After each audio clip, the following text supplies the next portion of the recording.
style film The Impossible. As many of you know, this film starred Naomi Watts, Ewan McGregor, Oakley Pendergast, Sonky Moring, Tom Holland, Samuel Jocelyn, and Marta Itura.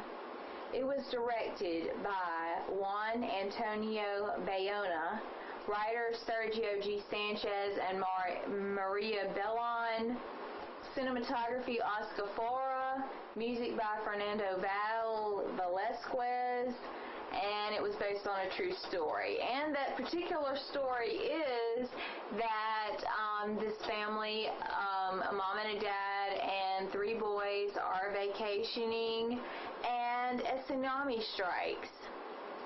And so, like, literally strikes them. Like, there's this huge wall of water that comes and sweeps them away, and they all get separated, and anyway, it's just a huge mess.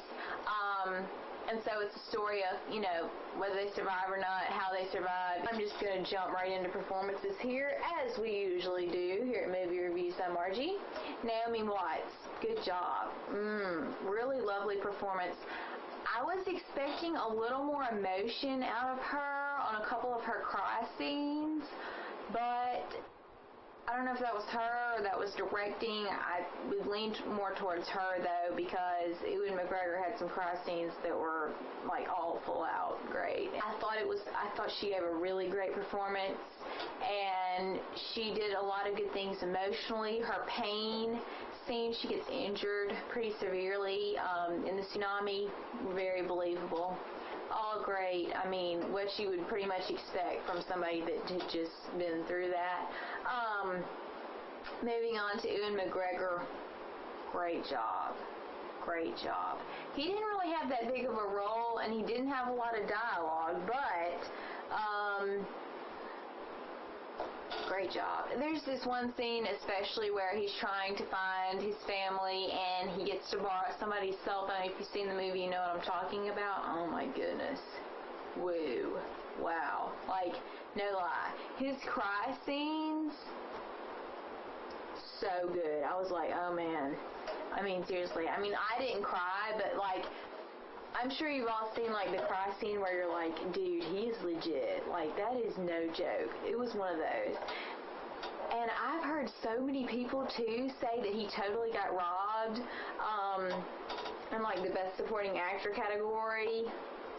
There was a really, really good category this year. I don't know, though, why they couldn't have just added his name onto the list, even if he wasn't, like, really being considered for the Oscar. I think it deserved a nomination, especially if Naomi Watts was going to get one. He should have got one, too, because, I mean, although she had more screen time and everything, I thought he did almost just as well as she did. He just didn't have the things to, you know, go through and all that she did. She had a lot more screen time than him, so, I mean, I thought they were pretty much neck and neck, given the fact, you know, she had more screen time and more opportunities and stuff, but for what he did, great, epic. Samuel Joshua and Marta Itura and Oakley Pendergast, great, really great. Those were the little boys. Wanted to make a special note of Tom Holland, who plays Lucas, the oldest son. Really great job. Really great job. I think you'll see good things out of him in the future. I really do. And he had a ton of screen time, too, by the way. A ton. So to say Naomi Watts is this movie, he might have a little more than she does, actually. I mean, he had a ton of screen time, but he was great. Most of his crying scenes were really believable. There was a couple little things, like right after the tsunami hit, that I'm like, didn't quite get there for me, but on the whole, great, great. Especially his age. I don't exactly know how old he is, but I would guess like 12, 13, 11, 14, something like that. So great. Sonky Moring, who plays this guy that they run into, that Ewan McGregor's character runs into when he's looking for his family. He's actually the one that hands him the cell phone in that scene I was referring to earlier. Really great job.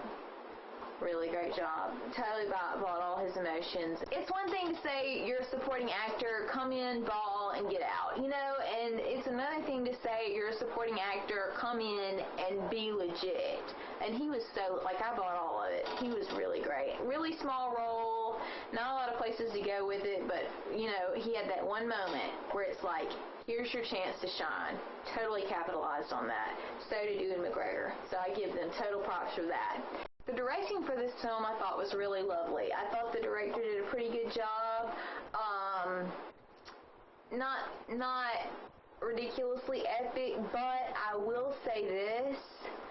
The way that they did the tsunami and all of that, like when it hits and everything, 10 out of 10. I've done a previous review of the movie Volcano where, they had like the volcano erupting and coming and lava and all that kind of stuff, which was amazing. This kind of made me think of that because the way that they did that was great. Like the special effects and just everything was super. It was really, really super. The way that they orchestrated all of that. The writing was good. It was good. A couple moments were cheesy. A couple moments you're like, no, that wouldn't really happen. Like if you had just been through a tsunami, there's no way you would possibly say that. Not in a million.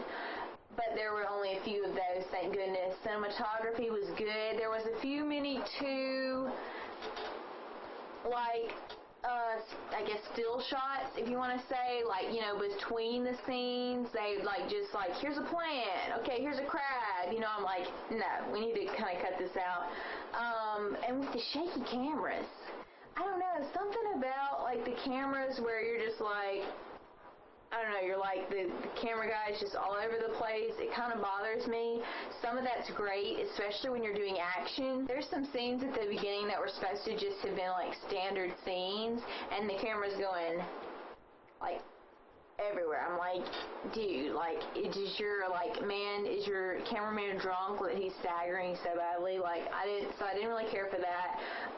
Lighting was good as far as cinematography and everything. The music was lovely for this.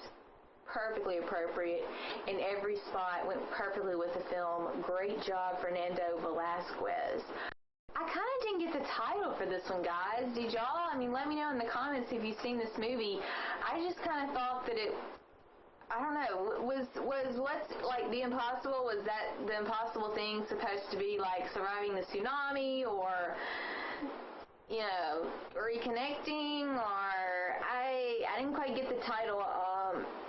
And I don't know what I would have titled this film. It probably would have been something symbolic like that, like The Day, or, something like that. I don't know. I'm not coming up with a title. But, I didn't really think it fit, but it wasn't, completely off the wall. So, yeah. And, title's subjective, whatever. I'm just being nitpicky. Alright, moving on to this parents guide though, guys. Not a curse word, not a single one. Alrighty, good for you, writers. There's lots of blood and wounds, though, in this movie. There is, stabbing, somebody gets, shoved, they're, in the water pushes them into a branch, and it, penetrates them and blood gushes out. That was a little woo, but, it didn't make me... I didn't look away or anything like that, because I'm pretty tolerant of, blood and stuff, but, for some people will see it and, go throw up. It was pretty, intense. And some of the wounds are really realistic, and there's, a lot of blood and bleeding, and just, people are, obviously... banged up, they've been abused. They all look like they've been in fights, and they have been with the water. So, look out for that if you're squeamish. This might not be the film for you. On to sexual content. There is no sexual content, but I'm putting what I'm fixing to say under the sexual content because it's kind of that nature. You do see about, probably total about 7 seconds of boobs. Just from when people, and the main character, Naomi Watts, her clothes gets swept off and you look up and she doesn't have her top on. So, it's stuff like that. It's not it was here it is. It was like that, but it wasn't it's not really sexual in nature, and I don't know why they showed it. It would have been great without it, but whatever. Here's one particular scene. Any of you guys that are and I'm putting this under violence and gore, that get grossed out by body parts and illness and stuff like that, ooh, look away, because there is a really, really, really really, really something vomiting scene. I don't even know. Like, it's gross, it's graphic, it's like, and it actually happens to two people, like one after the other. I'm not mentioning names or anything, but it was like, wow, she is hurling, man, woo! And they show like all of it. It was just like, yeah. So yeah, that grosses you out. Look away for that. Just want you to be aware, knowledge is power. Anyway, drug and alcohol. Can't think of any. Maybe a little drinking at the beginning, but other than that, not a thing. So yeah, good news, parents. This film is really clean. If you're thinking for the kiddos, though, I think their problem is going to be sitting through it because it is more of an artsy film. They're probably not going to want to sit through all of it.